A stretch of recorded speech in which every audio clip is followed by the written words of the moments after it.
Pour mieux s'immerger dans la réalité politique, sécuritaire, économique et sociale d'Israël, connectez-vous chaque matin sur Studio Kalita. Daniel Haïk vous y attend pour sa revue de la presse.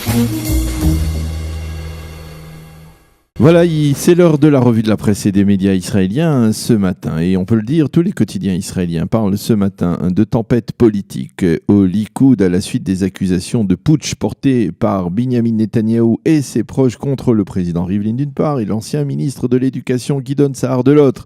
Je vous rappelle que M. Netanyahou a accusé Sa'ar d'avoir comploté contre lui afin de l'empêcher de former la prochaine coalition gouvernementale au lendemain des élections législatives.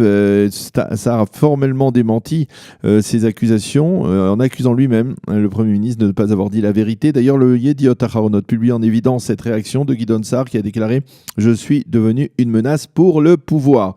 Réaction de Netanyahou, il s'agit là d'une réaction hystérique. Fin de citation. Quant au président Rivlin, il avait déjà qualifié de paranoïaque l'attitude du Premier ministre Netanyahou. Donc on le voit, il y a du rififi au sein des plus hautes instances de l'État. Les observateurs qui suivent de très près ces développements politiques insistent sur le fait que cette affaire risque de durement secouer le Likoud, surtout en perspective des élections législatives ou d'élections anticipées. Selon certains analystes de la presse israélienne de ce matin, M. Netanyahou a tout simplement voulu éliminer politiquement Gideon Sa'ar qui restait toujours très populaire au Likoud et qui pouvait s'avérer être un adversaire au sein même de son propre parti. Les commentateurs expliquent également que Sa'ar est quelque peu pris au piège tendu par Binyamin Netanyahou. Il sait qu'il ne peut pas laisser sans réponse les accusations de complot lancées par le Premier ministre. Il a donc répondu, mais il sait également qu'au Likoud, il n'est pas du tout populaire de s'attaquer au chef du parti, d'autant plus que Binyamin Netanyahou semble aujourd'hui plus fort que jamais au sein de son parti et même, on va dire, dans la classe politique israélienne. Cependant, les analystes estiment que dans la plupart des cas, que Binyamin Netanyahou a commis une erreur tactique en s'en prenant ainsi à Gideon Sa'ar et indirectement à Reuven Rivlin. Et la preuve est qu'hier, il était quasiment impossible d'interviewer un des ministres de Likoud afin qu'il vole au secours de M. Netanyahou. L'excellent Amit Segal, qui est le commentateur politique de la seconde chaîne de télévision, mais aussi du Makor Rishon, dont d'ailleurs son père, Haggai Segal, est le rédacteur en chef, écrit ce matin, en une du Makor Rishon, l'attaque de Netanyahou contre Sa'ar est également destinée à neutraliser les éventuelles poches de résistance anti-Netanyahou au sein du Likoud, en perspective justement de ces élections législatives. Elle vient confirmer que le Premier ministre a l'intention de continuer à gouverner après ces prochaines élections, même s'il devait être inculpé de corruption par le conseiller juridique du gouvernement. Segal rappelle que Gideon Sa'ar avait déjà, à l'époque, été le chef de campagne de Reuven Rivlin lorsque celui-ci s'était présenté pour le poste de président de l'État contre l'avis de Binyamin Netanyahou qui avait tout fait pour tenter de torpiller cette élection, donc en vain. Gideon Sa'ar l'avait emporté alors sur Netanyahou, qui ne veut pas qu'un tel scénario se reproduise après les élections. La chaîne 10 de la télévision israélienne a réalisé, en marge de cette tension, un sondage électoral qui révèle que si le Likoud était dirigé par Binyamin Netanyahou, il obtiendrait aux prochaines élections 30 mandats. Donc quasiment autant de mandats qu'il y a que lors du dernier sondage, ce qui signifie que cette tension Likoud n'affecte pas particulièrement le parti. Mais si le parti était dirigé par Gideon Sa'ar, il n'en récolterait que 25, ce qui devrait considérablement renforcer l'emprise de Binyamin Netanyahou sur ce parti. Mais quoi qu'il advienne, les voix perdues par le Likoud, et là c'est de la pure politique politicienne, les voix perdues par le Likoud avec Gideon Sa'ar, avec l'arrivée de Gideon Sa'ar, se retrouveraient au foyer juif, qui en gagnerait 3, et à Israël Beiteinu d'Avigdor Lieberman, et donc elle resterait dans la coalition de droite. Selon ce sondage repris ce matin par le Israël Hayom, 37% des personnes interrogées croient en la version de Binyamin Netanyahou dans l'affaire des accusations de putsch, contre 13% qui croient plutôt celle de Gideon Sa'ar. Tous les quotidiens israéliens, nous en avons déjà parlé dans le journal, reviennent ce matin sur les derniers développements dramatiques intervenus hier en début de soirée dans le dossier criminel de la jeune Tahir Rada, qui a été sauvagement assassinée il y a 12 ans dans les toilettes de son école dans la localité de Katsrin, sur le plateau du Golan. Dans cette affaire qui a longtemps défrayé la chronique, la police israélienne Puis la justice avait reconnu coupable Roman Zadorov, qui purge depuis 12 ans une peine de réclusion à perpétuité pour ce meurtre, qu'il avait lui-même avoué.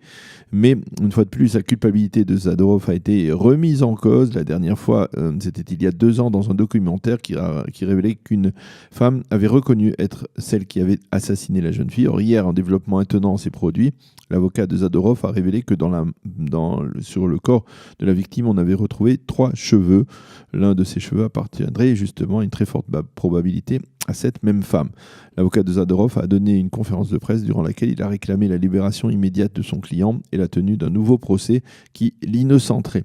Mais les juristes, comme le professeur Aviad Cohen ce matin dans le Israël Hayom, considèrent que les chances de réouverture de ce dossier et même celles d'un nouveau procès sont relativement minces.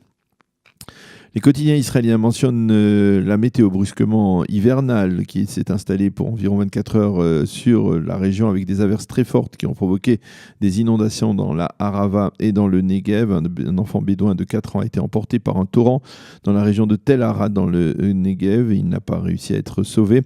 Les sites d'information annoncent également que ce matin, les forces de l'unité spéciale aérienne de sauvetage de Tzahal 669 Shesh Tesha ont quitté le territoire jordanien ce matin après que les autorités jordaniennes aient annoncé qu'il n'y avait pas plus beaucoup de chances de retrouver vivants des rescapés.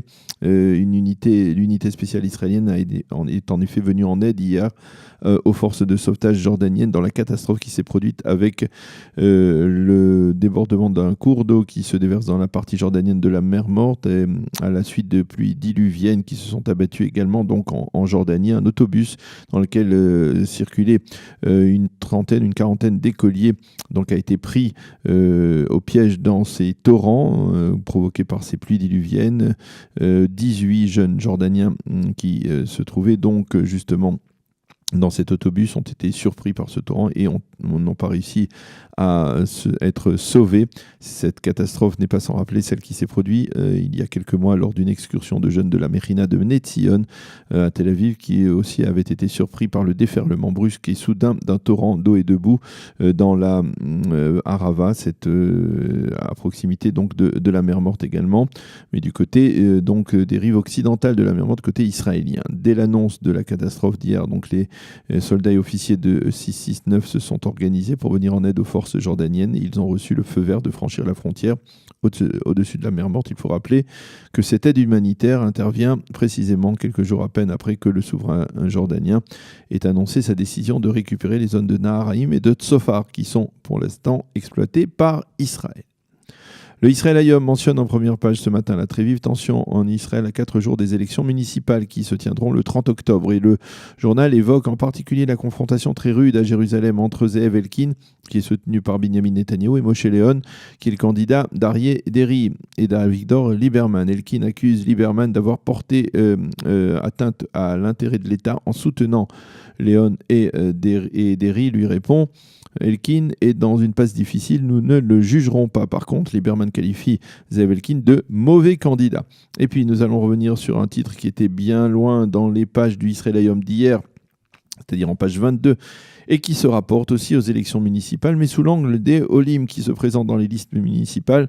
Nous en avons beaucoup parlé, nous avons interrogé beaucoup de candidats à Olim Hadashim de France en particulier, donc à ces élections dans les différentes listes municipales. Et le Israël Hayom d'hier brosse un portrait en particulier d'Olivier Rafovitz, qui est à la tête, vous le savez, de la liste Olim Beyachad à Tel Aviv. Le journal souligne qu'il s'agit d'une liste d'Olim essentiellement de France, mais aussi de Suisse, de Russie, de Belgique et des États-Unis. Le journal se penche également sur la liste de Yoni Shedbon à Netanya et mentionne également le mouvement Alenu qui a été créé par Yom Tov Kalfon et Aryeh Abitbol, qui a permis à plusieurs candidats francophones de se présenter à des postes bien en vue dans ces élections, dans les listes électorales municipales.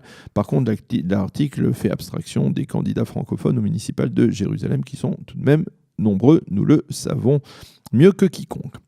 Le Makor Rishon, sous la plume de Tzvika Klein, indique ce matin que l'organisation sioniste mondiale se démarque du vaste plan d'enseignement de l'hébreu dans les communautés juives de diaspora annoncé cette semaine par le nouveau président de l'agence juive.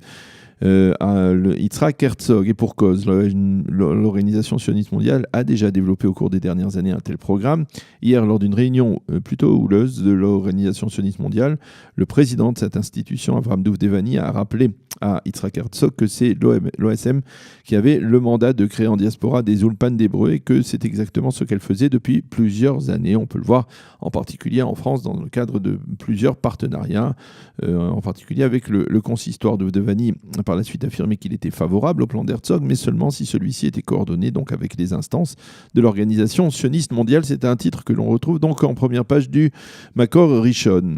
Et puis, tous les quotidiens, et nous terminerons cette revue de la presse par ce titre important, tous les quotidiens nous rappellent que c'est demain soir à 2h du matin, dans la nuit de samedi à dimanche, que l'on changera d'heure en Israël et que l'on passera de l'heure d'été à l'heure d'hiver. À 2h du matin, il sera donc 1 heure et nous pourrons donc dormir 1 heure de plus dans la nuit de samedi à dimanche, n'est-ce pas, Eliana? Ça nous fera pas mal de bien, on l'espère, bien entendu. Voilà pour cette revue de la presse et des médias israéliens de ce vendredi matin. Nous allons marquer une pause musicale, Matanot Ktanot, comme chaque vendredi. J'espère qu'Ariel l'a préparé, Matanot Ktanot. Et ensuite, nous serons en ligne avec Joël Lyon, le Rav Joël Lyon, qui est le nouvel ambassadeur d'Israël à Kiev. Pour mieux s'immerger dans la réalité politique, sécuritaire, économique et sociale d'Israël, connectez-vous chaque matin sur Studio Kalita. Daniel Haïk vous y attend pour sa revue de la presse.